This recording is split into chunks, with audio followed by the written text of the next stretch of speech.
Assalamualaikum warahmatullahi wabarakatuh. Perkenalkan, nama saya Amelia Destiriani dari kelas 9B MTSN 2 Garut. Guru pembimbing Ibu Nurul Jubaida. Di sini saya akan mempresentasikan tentang Wali Songo dalam dakwah Islam di Indonesia. 1. Sunan Ampel. Sunan Ampel bernama asli Raden Rahmat, keturunan ke-22 dari Nabi Muhammad. Menurut riwayat, ia adalah putra Ibrahim Jainuddin Al-Akbar dan seorang putri Campa yang bernama Dewi Chandra Wulan putri Raja Campa terakhir.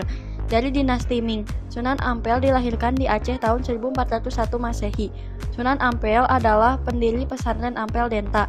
Di antara murid-murid beliau adalah Raden Paku, Raden Fatah, Raden Makdum, Ibrahim Syarifuddin, serta Maulana Ishak. Sunan Ampel termasuk perancang kerajaan Islam Demak dengan ibu kota Bintaro. Beliau wafat di Surabaya pada tahun 1481 dan dimakamkan di Ampel.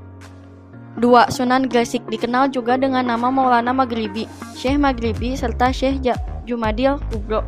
Beliau dianggap sebagai orang Islam pertama yang masuk ke Pulau Jawa, sehingga kedatangannya menandai permulaan masuknya Islam di tanah Jawa. Sunan Gresik meninggal pada 12 Rabiul Awal 882 Hijriah atau 8 April 1419 dan dimakamkan di Gapura Wetan, Gresik. 3. Sunan Bonang, lahir di Surabaya pada tahun 1465 dan wafat tahun 1525 di Tuban. Beliau dikenal dengan nama Raden Maulana Makdum Ibrahim.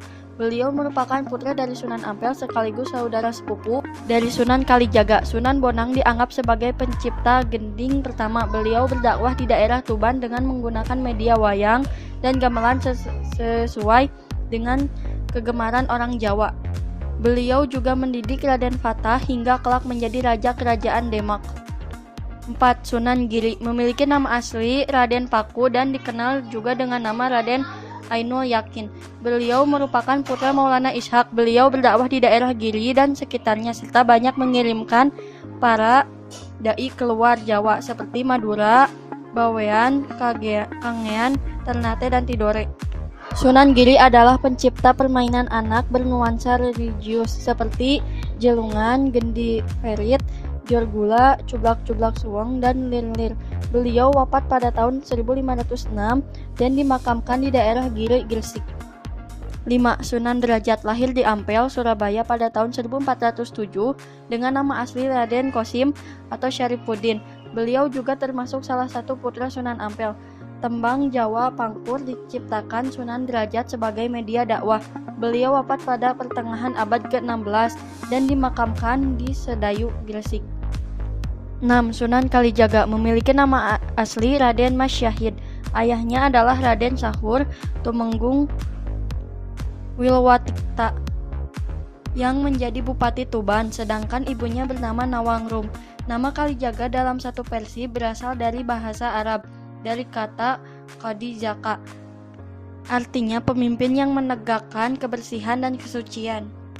Tetapi pendengaran orang Jawa adalah Kalijaga. Sunan Kalijaga dianggap sangat berjasa dalam mengembangkan seni wayang purwa atau wayang kulit, serta gamelan yang dipergunakan sebagai media dakwah Islam. Selain itu, beliau juga mengembangkan seni suara, ukir, busana pahat, serta kesastraan.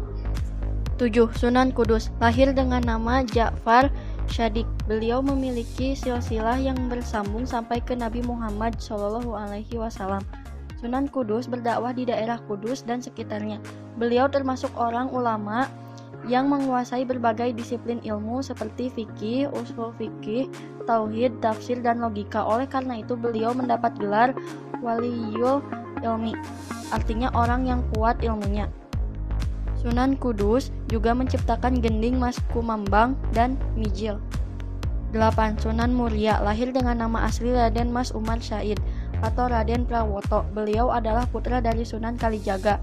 Dalam berdakwah, Sunan Muria cenderung memilih tempat yang jauh dan terpencil dengan menyelenggarakan semacam kursus-kursus keagamaan bagi kaum pedagang, nelayan, dan rakyat biasa. 9. Sunan Gunung Jati, memiliki nama asli Raden Syarif Hidayatullah. Beliau lahir di Mekah pada tahun 1448. Beliau merupakan cucu Prabu Siliwangi, Raja Pajajaran. Beliau berdakwah mengajarkan agama Islam di daerah Cirebon, Majalengka, Kuningan, Kawali, Sunda Kelapa, serta Banten. Sekian dari saya, mohon maaf bila ada kesalahan. Wassalamualaikum warahmatullahi wabarakatuh.